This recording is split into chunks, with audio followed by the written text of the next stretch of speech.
pemirsa, kondisi banjir yang melanda Kabupaten Aceh Barat saat ini sudah ketinggian mencapai 1 meter lebih. Kemungkinan besar air akan terus bertambah. Udah bertambah tuh, jangan. Tunggu dulu.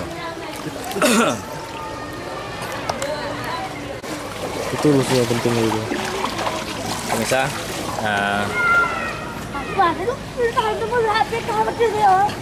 banjir yang melanda Kabupaten Aceh Barat sampai saat ini sudah ketinggian mencapai 1 meter lebih. Kemungkinan besar air akan bertambah. Ribuan rumah warga terendam banjir dan juga akses jalan provinsi via Gampong kini terendam setinggi lutut dewasa. Adapun sepeda motor yang akan melintasinya, mereka menggunakan rakit penyeberang dengan biaya 10.000 per sepeda motor.